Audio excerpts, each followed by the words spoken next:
रोज दाल रोटी।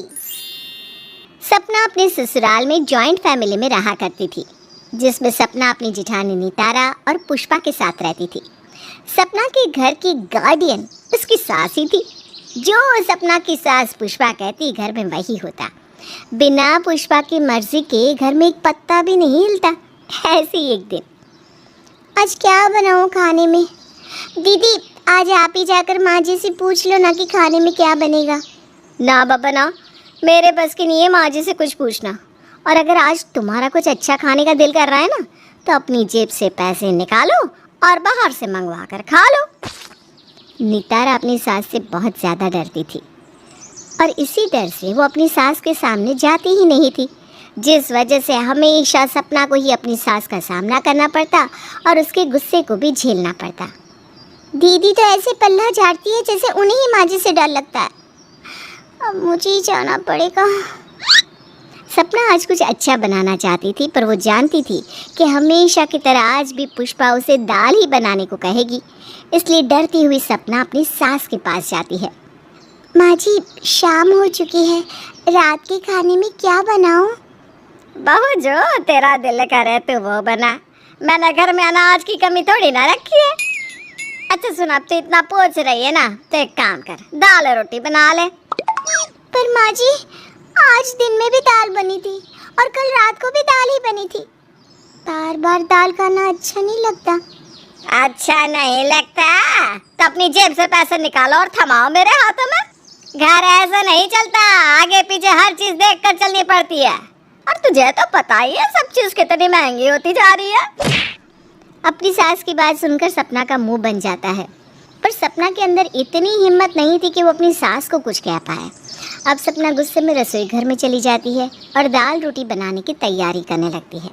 सपना का गुस्सा देखकर नितारा उसे कहती है, क्या हुआ देवरानी जी, इतने गुस्से में क्यों हो आज? दीदी, मैं तो हमेशा ही गुस्से में रहती हूँ, पर अफसोस मेरा गुस्सा कभी किसी पर निकल नहीं पाता, क्योंकि मैं खुद घर में सबसे छोटी जो हूँ। अरे अरे अरे, बात क्या हुई? होना क्या है, दिख नहीं रहा, आज भी खाने में दाल बन रही है। सपना का ऐसा मुंह बना देखकर नितारा को बहुत हंसी आती है और वो वहाँ से चली जाती है। अब इसी तरह से कुछ दिन बीत जाते हैं और दिन रात घर में हर समय दाल ही बनती रहती। अब पुष्पा के दोनों बेटे रवि और नीरज भी ऑफिस में दाल ले जाकर बोर हो चुके थे। इसलिए जब रात में वो दोनों खाने में दाल देखते हैं तो अपनी बेवियों से कहते हैं, अरे यार, घर में कोई दूसरी सब्जी नहीं है क्या जो दिन रात दाल खाने को मिलती है? सच में हद हो गई यार सपना, तुम्हें दाल के अलावा और कुछ बनाना आता ही नहीं क्या? ऑफिस में रोज दाल ले जाकर बोर हो गया हूँ मैं। अब तो ऑफिस में सब मेरा मजाक उड़ाते हैं। अब मुझ पर क्यों गुस्सा हो रहा है? मैं तो बस वही बनाती हूँ जो माँ जी कहती हैं। अरे अरे, क्यों भड़क रहा है, हैं? दाल में खराबी क्या है? अगर तुझे दाल से इतनी ही दिक्कत है तो ठीक है, कल से बहू तेरे लिए कोई सब्जी बना दिया करेगी। जैसे ही पुष्पा सब्जी का नाम लेती है, सपना और नितारा के चेहरे पर खुशी आ जाती है। दोनों देवरानी जेठानी खुश हो जाती हैं कि घर में अब दाल बननी बंद हो जाएगी। अब अगली सुबह सपना फ्रिज खोलती है, पर फ्रिज में कोई हरी सब्जी नजर नहीं आती।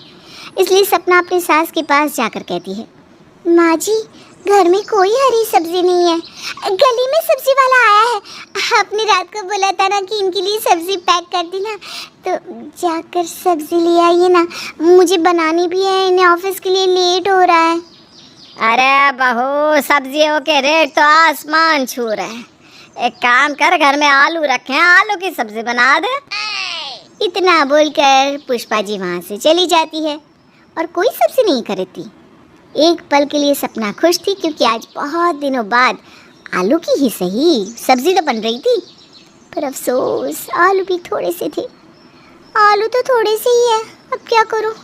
इतने आलू की सब्जी से तो सिर्फ जेठ जी और नीरज जी का लंच ही पैक हो पाएगा। एक बार फिर सपना अपनी सास से इस बारे में बात करती है, जिस पर पुष्पा जी कहती हैं, अरे बहू, तो कब घर की जिम्मेदारियों को संभालेगी? छोटी छोटी बातों के लिए दौड़ती हुए मेरे पास आ जाती है।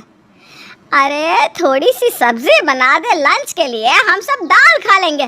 गांव से मुफ्त में इतनी सारी दाल आती है, उसे फेंकना चाहती है क्या? पुष्पा सपना पर गुस्सा होकर वहां से चली जाती है। अपनी सास की ये बात सुनकर सपना की सारी खुशी धरी की धरी रह जाती है और वो लंच में आलू की सब्ज़ी बनाकर अपने पति और जेठ को दे देती है और खुद अपनी सास के साथ बैठकर दाल खाती है। अब इसी तरह से कुछ दिन बीत जाते हैं। रवि और नीरज के कहने पर पुष्पा घर में दाल बनाती या फिर आलू की सब्ज़ी। रोज़ दाल खा खा कर अब रवि और नीरज भी परेशान हो चुके थे। ऐसे ही एक रात फिर से जब उनके सामने दाल परोसी जाती है तो दोनों भाई पुष्पा से कहते हैं, माँ ये सब क्या है? कभी हमें आलू की सब्जी और दाल से छुटकारा मिलेगा? हम अपनी सारी सैलरी आपको देते हैं, फिर आप सब्जी क्यों नहीं लेती? तुम दोनों के नाटक बढ़ते ही जा रहे हैं। तुम दोनों दाल पर ही ठीक थे। मैंने तुम्हें आलू की सब्जी क्या दे दी? अब तुम्हें सिर्फ सब्जी चाहिए? अरे गांव से ये दाल मुफ्त में आती है खेत से। ये तुम्हारी सेहत के लिए फायदेमंद है, ना कि इंजेक्शन से बनाई हुई सब्जियां। और अब ना मुझे इस बारे में और कोई बहस नहीं चाहिए। जब तक मैं जिंदा हूँ इस घर में मेरे हिसाब से चीजें बनेंगी। खानी है तो खाओ वरना घर से बाहर जाओ। पुष्पा किसी की नहीं सुनती और सिर्फ अपनी चलाती है, जिस वजह से नीरज और रवि बहुत परेशान हो जाते हैं और वो दोनों घर का खाना छोड़कर बाहर से खाना शुरू कर देते हैं। पर बेचारी घर की बहुएं वो तो अब भी दाल पर जिंदा थी।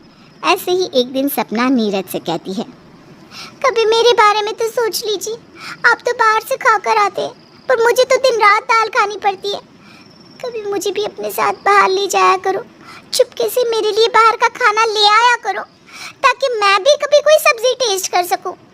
ज़माना हो गया है सब्जी खाए।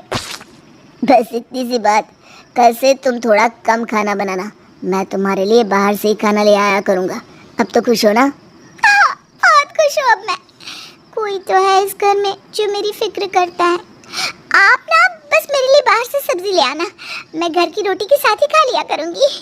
फाइनली मुझे घर की दाल रोटी से छुटकारा तो मिलेगा। पर मुझे ना अब बेचारी नितारा दीदी के लिए बुरा लग रहा है। वो तो अब भी माँ जी के साथ वही घिसी पिटी दाल रोटी खाएंगी।